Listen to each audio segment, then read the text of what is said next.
तो क्या पढ़ेंगे बच्चों आज हम? रोमन अंक। चलो आज पहले रोमन अंक समझते हैं, रोमन अंक क्या होते हैं। तो क्या होते हैं रोमन अंक? देखिए बेटा, जैसे हम हिंदी है ना, हिंदी को लिखते हैं, हम अपनी कोई बात समझते हैं, ठीक है, तो उसे हम इंग्लिश में भी लिख सकते हैं, हिंदी में लिख सकते हैं और अन्य भाषाओं में लिख सकते हैं। लिख सकते हैं नहीं लिख सकते हैं। इसी प्रकार से अंक होते हैं। अंकों को लिखने के लिए बहुत सारी भाषा का उपयोग किया जाता है, लेकिन उसके जो मान होता है, जो वैल्यू होती है, वो वही रहती है। तो जिसमें एक चीज हम पढ़ेंगे रोमन संख्या। रोमन संख्या, तो देखो किसी भी संख्या को रोमन अंक में 7 अलग अलग अक्षरों का उपयोग करके लिखे जाते हैं। इसका मतलब कोई भी संख्या अगर हमें रोमन में लिखनी होगी तो हम 7 अलग अलग अक्षरों का उपयोग करके लिखते हैं। तो ये 7 जो अक्षर होते हैं कौन कौन से होते हैं? I, V, X, L, M, C, D और M। तो ये 7 वो अक्षर होते हैं जिसकी सहायता से हम रोमन अंक लिख सकते हैं। ठीक होगा बच्चों? और समझो, जैसे 1 लिखने के लिए हम क्या करते हैं? I का उपयोग। 5 लिखने के लिए, 5 लिखने के लिए हम B का उपयोग करते हैं। 5 लिखने के लिए हम क्या का उपयोग करते हैं? B। और 10 के लिए हम X का उपयोग करते हैं। और यदि हमें 50 लिखना हो तो उसके लिए हम L का उपयोग करेंगे। और 100 लिखने के लिए हम C का उपयोग करते हैं। किसका उपयोग करते हैं? C का। इसीलिए हम इसी तरह 500 लिखने के लिए D का उपयोग करते हैं और 1000 लिखने के लिए M का प्रयोग किया जाता है। इसका प्रयोग क्या किया जाता है? M का प्रयोग किया जाता है। तो ये एक तरह की संख्या को लिखने की एक साधारण पद्धति है। कैसी पद्धति है? साधारण पद्धति है, जो बहुत समय पहले उपयोग में ली जाती थी। ठीक है, आई बात समझ में? उसमें भाई कुछ बातें मेन हो गई, जैसे कि 7 अलग अलग अक्षरों का उपयोग होता है संख्या को रिप्रेजेंट करने के लिए। 7 अलग अलग अक्षरों का I, V, X, L, C, D और M।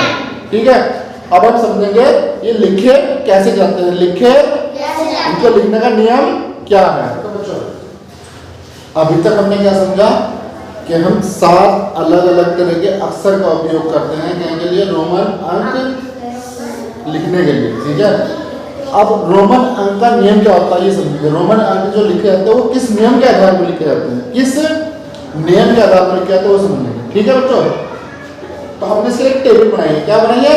टेबल। सबसे पहले इसमें आ गया इंग्लिश नंबर, फिर आ गया रोमन नंबर, फिर आ गया रोमन नंबर का मान। क्या आ गया? रोमन नंबर का मान।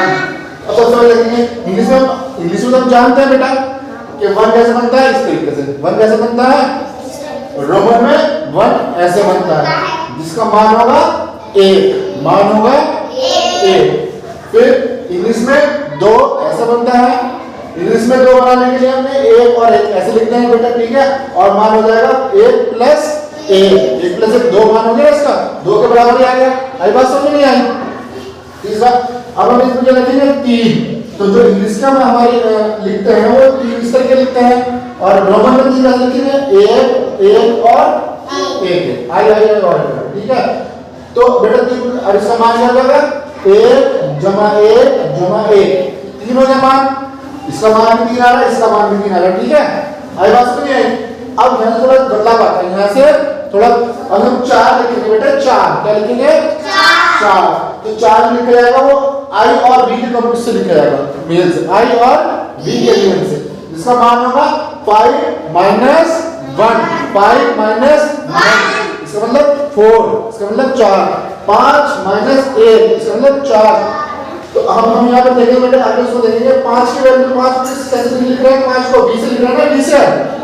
ठीक है, तो हम जो 4 जो हमने लिखा है वो V minus I, V minus 5 minus 1 हो गया ना, तो 5 को दिखा रहा है V और 1 को दिखा रहा है ये। ठीक है, आई बात समझ में?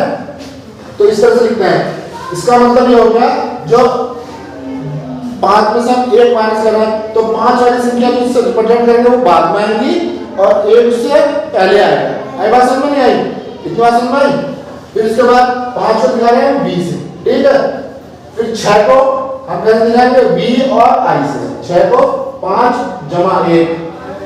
7 को हम दिखाएंगे V I I। 5 जमा 1 जमा 1। इस तरह 8 को हम लिखाएंगे VII 5 जमा 1 जमा 1 जमा 1। 8 तक पहुंच गए, यानी कि हमारे पास 3 तक मैक्सिमम पहुंचना होता है, इसके बाद कोई संख्या लिखी जाएगी तो फिर वो 5 में से या 10 में से माइनस होगी। अब यहाँ पे 10 पास में है तो 10 में से माइनस करेंगे, तो इसमें क्या हो जाएगा 9 लिखने के लिए हम 10 माइनस 1, तो 10 को हम x लिखते हैं, x से रिप्रेजेंट करते हैं और 1 हमारे पास है क्या हमारे पास में, और फिर 10 को x से रिप्रेजेंट करते हैं, 10 को x से रिप्रेजेंट। तो ये हमारे पास एक नियम आ गया जिससे हम रोमन अंकों को लिखते हैं। ठीक है बेटा, चलो आज की जो रोमन अंक थे यहीं तक थे, आज की क्लास यहीं खत्म होती है। Thank you.